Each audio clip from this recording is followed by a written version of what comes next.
Hello and welcome to another Community Voice Short. On today's show, I'll be sitting down with Rob Cline, who is the marketing director for Hancher.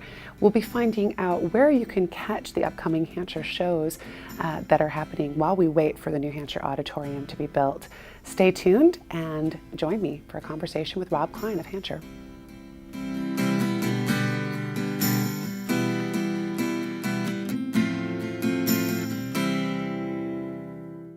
Rob, thank you so much for joining me here. It's my pleasure. Thanks for having me. You're here representing Hancher. That's right.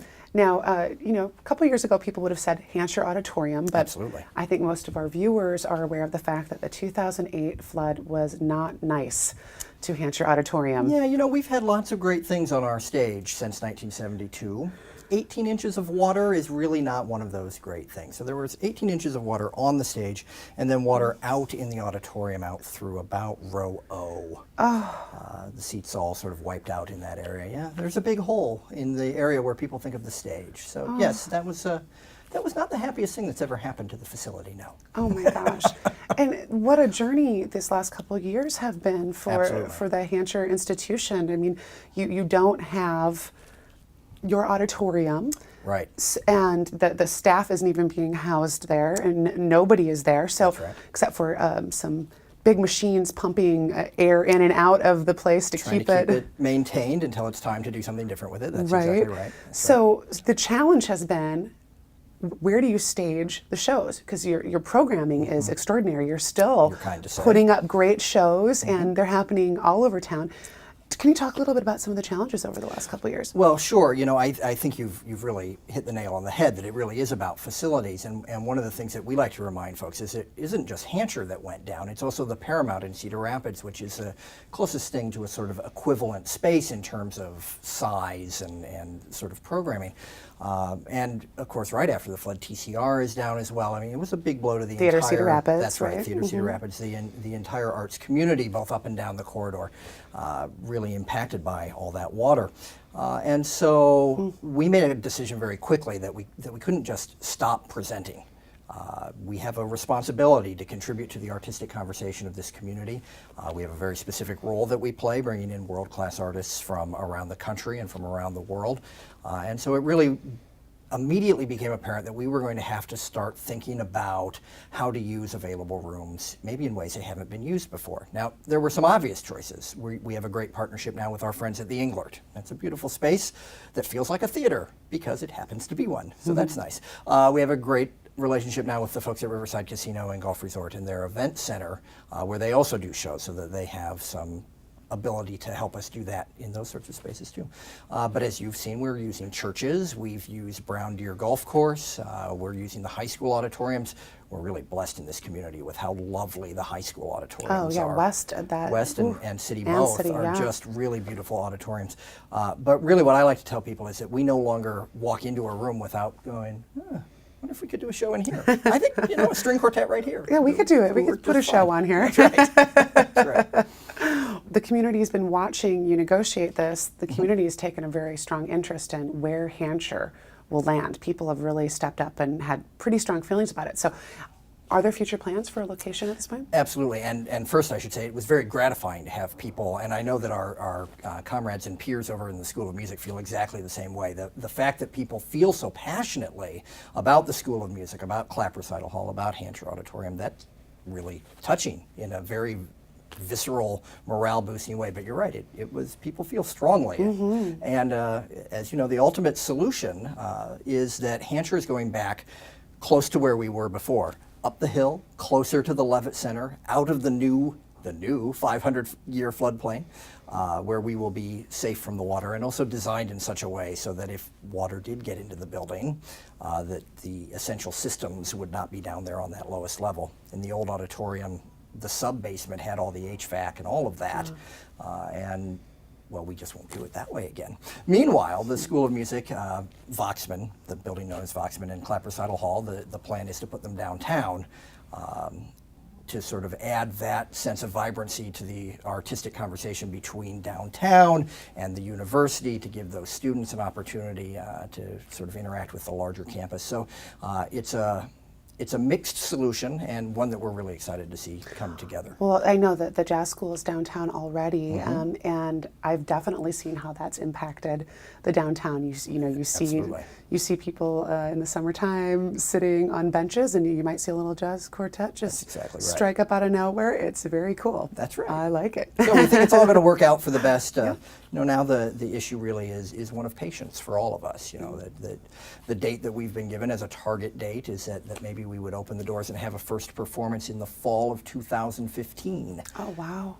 We've been out of the building now for 2 years already. To think about another 5 years, well, there are days that it's easier to think about that than others.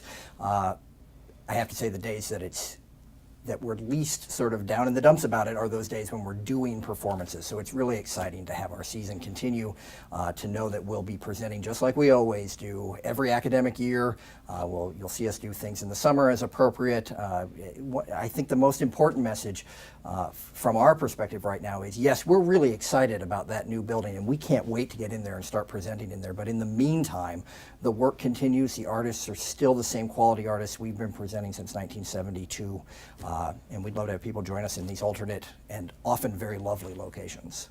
Well, and I think this program for this season, the 2010-2011 season, Can't Contain Us, pretty much sums it up. Yeah. You've That's right. popped out into the community. So tell me about some highlights coming up this year. Well, we've been excited already about this season, some really great events already, and then as we go into the holiday season, we're very excited to be presenting the young up-and-coming jazzer. Up-and-coming isn't even accurate anymore. Esperanza Spalding.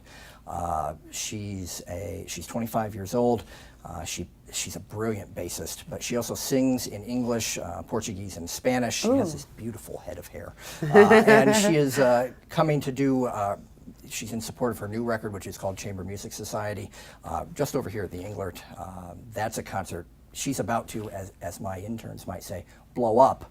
And so you want to catch her while you can still afford to see her. And say her name again? Her name is Esperanza Spalding, and that is, let me make sure I get it right, that is December 9th, again at the Englert. Great. Now, I know that there's always a deliberate attempt to have some nice family programming come out of Hampshire around the holiday season, because everybody likes to take the kids to something. That's right. So what do you have along those lines? The Leahy Family Christmas. Now, for fans of Natalie McMaster, the sort of Celtic fiddler out of Cape Breton, Canada, her husband is one of the Leahys, and I always joke that the Leahys are like the Canadian Osmonds. There are 8 of them, and they play this Celtic style music that came from Ireland into this Cape Breton area in Canada, a very important part of their musical tradition there. They sing, they fiddle, they dance in that sort of Irish step dance way that everyone loves so much. Now that event, which is December 4th, is down at Riverside Casino and Golf Resort, and here's a really important thing about that. All of the Hancher shows down at Riverside Casino and Golf Resort are in the event center, and they're all ages shows. We get a lot of calls about that. So you're quite right. That's a family show. We'd love to have you bring your whole family to see the Leahy Family Christmas. Is there something that you absolutely, hands down, think everyone should go see? Here it is. The first event of next semester is the legacy tour of the Merce Cunningham Dance Company. Now, here's the thing about Merce Cunningham. Just before his death a couple of years ago, he said to his company, look, there are all these companies out there in the world, the Joffrey Ballet, the Alvin Ailey Dance Theater. Respect them, love them. Their founders have passed away years and years and years ago.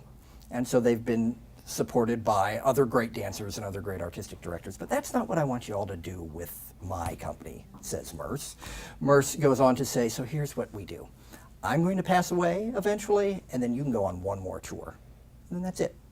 Then the Merce Cunningham Dance Company has to disband. So they're doing that very thing, 35 cities, and then they're done. It's one of the most important dance companies of the 20th and early 21st century.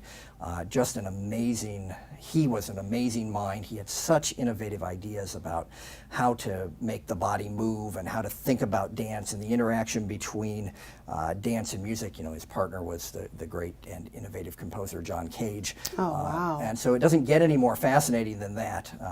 As you know, Katie, Hancher has a great legacy as a dance presenter. Oh, definitely. And that's really the reason why, even without a facility, even in our current situation, that the Merce Cunningham Dance Company knew they wanted to come to Iowa City as part of this final tour. So we're extremely honored, and we don't say this very often. This really is last chance to see Once Yeah. they're done with this tour, it's all over for that company. That's not just a cheap ploy to get people That's out there. right. This is the the marketing real director is not beneath that. But in this case, it really is the truth. And so the date of that is February 8th. It's in the main lounge of the Memorial Union. The seating will be all the way around the stage. That's one of the things that they really like to do. So it'll be an innovative, unforgettable, and again, unrepeatable performance by that company. Now, of course, your website hasn't changed. Your website didn't flood out. So where do people That's right. where do people find this information online? We are at www.hancher.uiowa.edu. Okay. That's a lot to remember, so we tell people to Google us. We do come up first, we're very pleased to say. And you're right, all of our information is there. You can certainly also give us a call at our box office at 1-800-HANCHER, and we're happy to talk you through anything you'd like to know about. Now, Hancher has always had really, really strong relationships with nonprofits in the community, and I imagine that this displacement by the flood has really enhanced those relationships. And how do you see Hancher going forward in terms of those partnerships? Because they have just been so solidified, but you won't necessarily, need the Englert space in the future, but you have a great relationship that's going to continue to develop. Yeah, I think that's right. And, I think you're right that for a lot of arts organizations, you're going to see those collaborations continue even when we're all back home. This has forced all of us, and Hancher in particular in some ways, to be more agile, to be more flexible, to think even more broadly about what we can do beyond what happens on our stage. It's always been really important to us, but when there is no stage, it becomes the single most important thing. And so I think that all of those relationships that we've been developing with, as you say, the Englert, with Orchestra Iowa, with our friends at the casino, on and on throughout the artistic community and the cultural community, I think that those are things that we'll take with us into that new facility. And I also think that we might not be done presenting in alternate locations just because we have a brilliant new building. We'll want to stay home for a while, but we've learned some great things about what works in other spaces as well. And so I think that you'll see an agile Hancher Auditorium even when we are Hancher Auditorium again. Oh, well, that's exciting.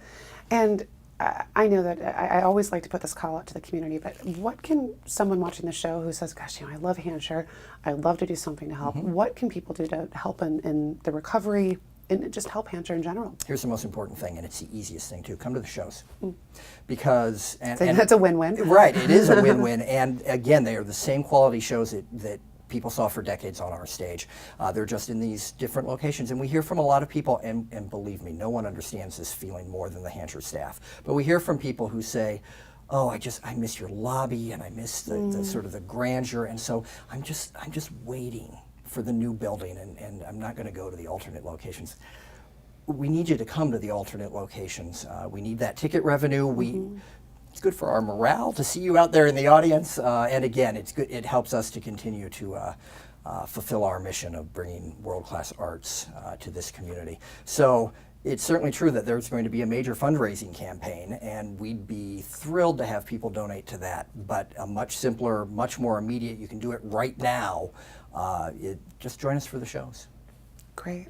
Well, Rob, thank you so much for Certainly. sitting down with me. I'm of course extremely excited about Hancher's new building, but I promise I'm going to Fiddler on the Roof. All right, we're going to look for you. I'll be out there. All right.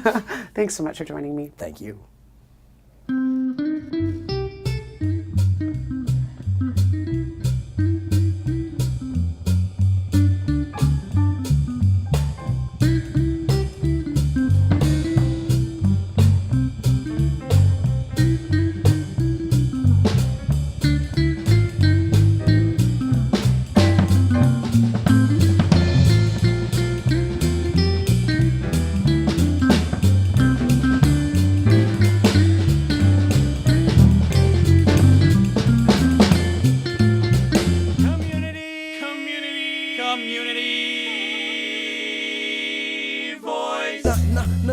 I you a city is I you a city is I you a city is I you a city is